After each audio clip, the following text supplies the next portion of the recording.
ठाकुर रामकृष्ण परमहंस की ओर देखिए तो पता चलता है लालन भाव क्या है। जिस दिन अपने बड़े भाई राम कुमार से सुना कि गदाधर ये अपनी मां है,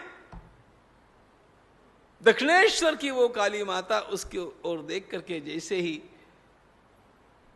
उस गदाधर ने, जिसका नाम आगे चल करके रामकृष्ण हुआ, इतना श्रवण किया कि ये अपनी मां है, उन शब्दों को गदाधर ने पूरी गंभीरता के साथ स्वीकार किया और उस क्षण से गदाधर का संपूर्ण जीवन उस काली माता के लिए समर्पित हो गया। उस मां ने भी ऐसे लाड लड़ाए क्या बतावे।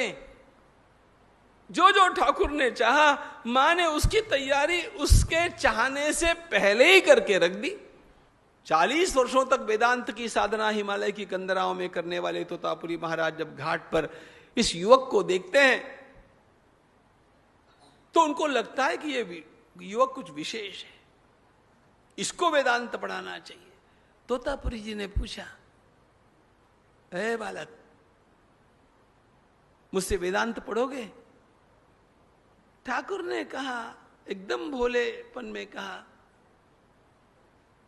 मेरी मां से पूछ करके आता हूं।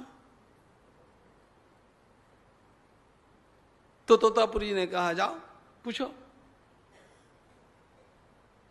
ठाकुर तो जाकर के काली माता के सामने बैठ गए। मां, गंगा जी के घाट पर साधु आया है और कहता है कि मुझे वेदांत पढ़ाएगा, मैं पढ़ूं?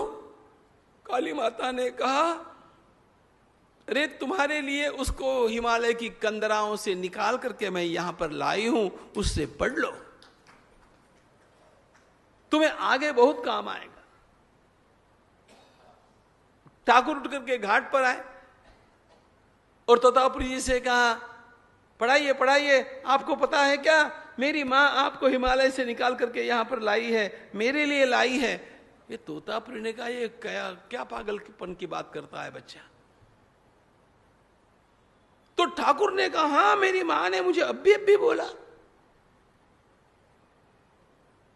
आपको मेरी मां से मिलाऊं, चलो।